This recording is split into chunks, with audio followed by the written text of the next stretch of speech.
And as someone who has visited senior centers throughout the state of Vermont and has spoken to seniors throughout our country, I can tell you that there is a significant level of fear and anxiety among the older people in this country with regard to what's happening right here in D.C. When we have a president of the United States and Republicans who are talking about massive cuts to Medicaid, let's understand, and seniors do understand, that we are not just talking about throwing millions of kids off the health care that they have at a time when we are the only major country on earth not to provide health care to all people, not just kids off of health care. We're talking about massive cuts to community health centers, which receive over 40% of their funding from Medicaid, and where millions of seniors go to get the primary care they need. And at a time when we already have a major crisis in nursing home availability, let us understand that Medicaid provides funding for 2 out of every 3 seniors who live in nursing homes. In other words, massive cuts to Medicaid would be a disaster for senior citizens throughout this country. But it is not just Medicaid cuts that worry our seniors.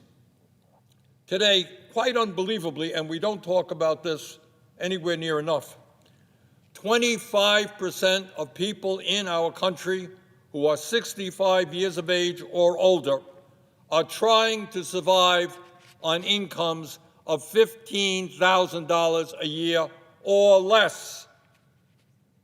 I myself do not know how anybody, let alone a senior with health care needs, can survive on $15,000 a year, but that is what 25% of our seniors are trying to do. Mr. President, this issue of so many seniors struggling to get by, struggling to heat their homes, struggling to buy the food or the prescription drugs they need, this is an issue we must address.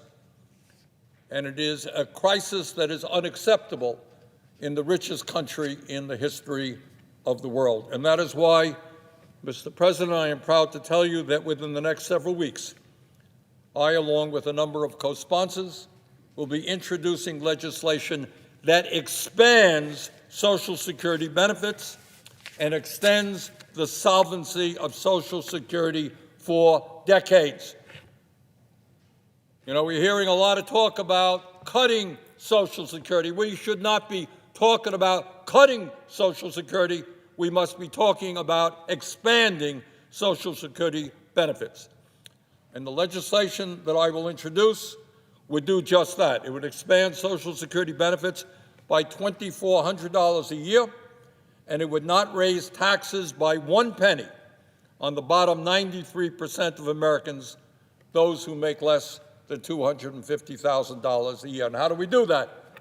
By lifting the cap and applying the Social Security payroll tax on all income above $250,000.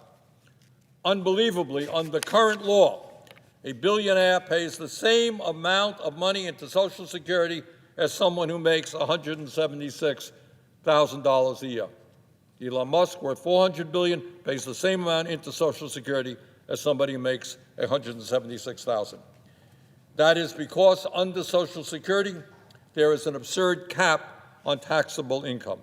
If we lifted that cap and made sure that millionaires and billionaires paid the same percentage of their income into Social Security as the working class of this country, we could extend the life of Social Security for generations to come and lift millions of seniors out of poverty. Further, Mr. President, when we talk about the needs of senior citizens in this country, I want to mention that I will also be introducing legislation to expand Medicare to cover dental, vision, and hearing. It is unacceptable that millions of seniors are unable to read a newspaper, because they cannot afford eyeglasses, can't have conversations with their grandchildren because they can't afford hearing aids, and have trouble eating because they cannot afford dentures. That should not be happening in the United States of America in the year 2025. Expanding Medicare to cover dental, vision, and hearing is an extremely popular concept. Poll after poll shows that 80% of the American people, Democrats, Republicans, independents, support doing just that. Mr. President, when we talk about the anxieties that the American people are now experiencing, it is not just, to say the least, senior citizens. All across this country, there is a growing fear that the Trump administration is undermining the Constitution of our country, a Constitution which has kept us a free nation and an example, a model for the rest of the world for the last 250 years. During the last month alone, President Trump has attempted to usurp the powers of Congress, illegally and unconstitutionally refusing to fund programs passed by Congress. He has illegally destroyed agencies like USAID and the Consumer Financial Protection Bureau that were created by Congress. And under the leadership of Mr. Musk, they have illegally and inappropriately gained access to tax data and Social Security data of millions of Americans, et cetera, et cetera. Every day, they are acting in an illegal and unconstitutional manner. And I would say this, and I don't know if people take it seriously or not, I do. Just this week, President Trump tweeted, quote, "He who saves his country does not violate any law," end of quote. Wow. In other words, Mr. Trump sees himself, the President of the United States, as above the law and immune from the basic rules of the Constitution and the separation of powers that have governed this country since the founding. Okay? Anything I want to do, I'm president, I can do it. Doesn't matter what Congress says, doesn't matter what the Constitution says, that doesn't matter what the rule of law is about. Hey, I'm the president, I'm trying to save the country. I don't need to hear from anybody else. That's not what Americans fought and died to preserve. That's not what this country is about. And with regard to the movement toward authoritarianism, let me say a few words about an area that I think has not gotten much attention at all, and that is Trump's attack on the free press, which is protected by the First Amendment to the Constitution. Founding fathers of this country considered freedom of speech and free press to be enormously important. That was the First Amendment.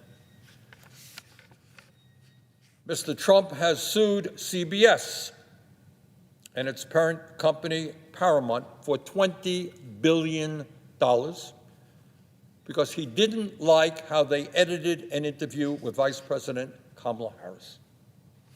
The company is now reportedly considering settling the lawsuit, and I certainly hope they do not do that, out of fear of retaliation from Trump's FCC. He did not like a television program on CBS. Well, many of us don't like television programs on CBS or NBC or Fox or ABC. But you don't sue somebody for $20 billion because you didn't like the program. And obviously, the intention of that lawsuit is clear, and that is that CBS and every other network and media outlet will now have to look over their shoulder. Oh my goodness, we're saying something critical of Donald Trump. Is he going to sue us for $5 billion, for $10 billion? Is he going to drive us out of business? Maybe we should not run that program. Maybe we should not do that investigative report. Not just CBS. In recent times, he has sued ABC. He has sued Meta, which owns Facebook and Instagram. He has sued the Des Moines Register. What crime did a little newspaper in Iowa make? What was their crime? They ran a poll which turned out, in retrospect, to be inaccurate. So pollsters all over America, be careful. There was a poll coming out just today, I saw it, that Trump's unfavorables are going up. Hey, you may be sued. Pull that poll. I mean, how absurd is that? And what kind of threat is it to freedom of speech and expression in this country? And, Mr. President, when we talk about the Trump administration's movement toward authoritarianism, we should take note of another remarkable and troubling set of events that happened just this week, and my colleague from Colorado spoke at length on that. We saw the President of the United States openly aligning himself with the dictator of Russia, Vladimir Putin, to undermine the independence of Ukraine and abandon our closest democratic allies in Europe. Trump made it clear that he sees one of the world's most brutal dictators as his pal, and our longtime democratic allies as his enemies. It appears that Mr. Trump wants a world that is safe for authoritarians and oligarchs, but dangerous and unstable for democracies. And when we talk about authoritarianism, we have got to mention the growing phenomenon in this country of the big lie. The big lie. Say something that is blatantly untrue, repeat it over and over again, and then blast that lie out on social media until people actually believe it. And let me mention one of the very big lies that Trump said recently regarding the war in Ukraine. Earlier this week, the President said that Ukraine started the war. Trump said that Ukraine started the war. Really? That is, as I hope every member of the Senate knows, an absolute lie.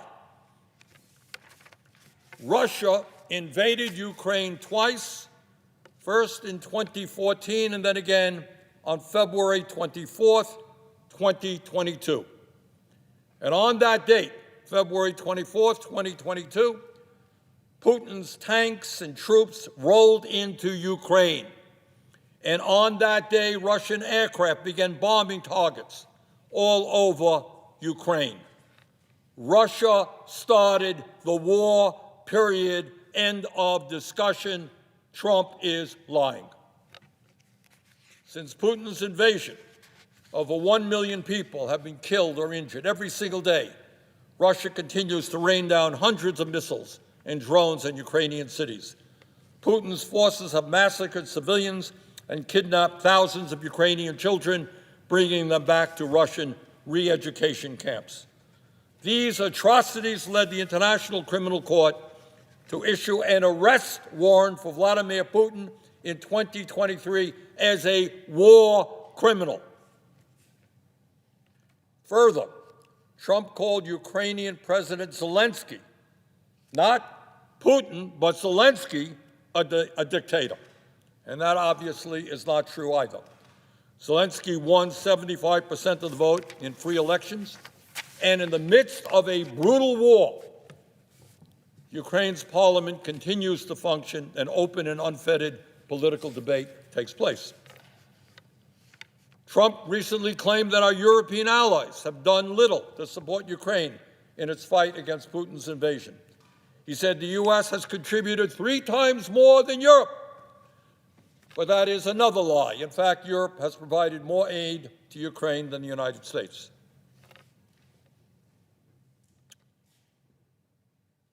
But it's not just that Trump is lying again. That is not new. It's what this all reveals about where we want to take our country and where we want the world to be moving, what direction. Trump is cozying up to Vladimir Putin. So who is Putin? And what kind of world does Putin want to build? Putin is a dictator who crushed Russia's movement toward democracy after the end of the Cold War. Russia now holds sham elections where Putin wins 90% of the vote, and authorities there do not even try to hide their ballot stuffing. There is no freedom of speech or free media in Putin's Russia. Protests are violently suppressed. Tens of thousands of people are in prison for protesting Putin's invasion of Ukraine. Political dissidents are harassed or thrown into jail. The bravest, people like Alexei Navalny, are killed outright. Hundreds of thousands of Russians have fled Putin's Russia since his invasion of Ukraine. That, Mr. President, is the Russian leader that Donald Trump admires. But, Mr. President, my Republican colleagues know all of this. And what is particularly disturbing to me, and I believe the American people, is my colleagues, my Republican colleagues, understand and know that Trump is lying. They know that Russia started the war, not Ukraine. They know that Putin is a dictator, not Zelensky. But their silence has been overwhelming on this issue. I cannot tell you how many times I have sat here on the floor and I have listened to my Republican colleagues come to the Senate to condemn Vladimir Putin and his brutal invasion of Ukraine. And many of their remarks were right on the money, they were perceptive, and they were right. And my simple question to my Republican colleagues right now is, where are you now? Last I heard, Mr. President, this is still a democracy. Last I heard, we are still allowed to disagree with the President of the United States, even if he is a member of your own party. Last I heard, we are allowed to call out the President when he lies, blatantly lies, even if he is a member of our own party. And what really bothers me is I know that many of my Republican colleagues understand all of this. And I just want to give you an example of what is going on right now. Let me just quote a few of my Republican colleagues in statements they have made since Putin's invasion of Ukraine. These are Republican members of the United States Senate. And I'm not going to mention names right now. Don't want to embarrass anybody, put anybody on the spot. But these are quotes. One leading Republican said, quote, "We must remember that the instigator of this war was Russia. It was President Putin who launched an unprovoked attack on Ukraine," end of quote. And that Republican colleague was obviously right. Another Republican said, I quote, "I think Vladimir Putin started the war. I also believe, through bitter experience, that Vladimir Putin is a gangster." That's a Republican colleague. A third Republican colleague said, quote, "There is no equivalency between Vladimir Putin and President Zelensky. President Putin is evil and he has to be stopped," end quote. Fourth Republican, and this is just a few of the quotes. I could probably come up with dozens of quotes. Fourth Republican said, when the war began, quote, "Today's invasion of Ukraine by Russia is a premeditated and flagrant act of war. Putin has violated the border of a sovereign country." And that senator later said, "Anyone who is surprised by Putin's deadly attack on a sovereign nation has not been paying attention." These are the actions of a madman, end of quote. And just recently, that very same senator said, quote, Putin is not going to stop with Ukraine. If we abandon Ukraine and throw in the towel, as some would like us to do, that is going to drastically change how people view the United States and how people rely on the United States, and there will be major consequences, end of quote. And a fifth Republican colleague here in the Senate called Putin a quote-unquote thug and compared him to Hitler. He said, quote, Vladimir Putin is not a legitimate leader. He is a war criminal that needs to be dealt with, end of quote. That is what my Republican colleagues have said time and time again. And the question is now, do you have the courage to continue telling the truth when the President of the United States is lying? This is an extraordinarily pivotal moment in American history. And all of us must have the courage to stand up for truth, to stand up for democracy, to oppose authoritarianism. This is the moment. Thank you, Mr. President. I yield the floor. Mr. President. Chair recognizes the senator from Oregon. Families lose, billionaires win. That is the proposition at the heart of the Republican budget resolution. Now, this plan is going to be explored tonight through a series of amendments. And as the American people watch how we vote on this amendment,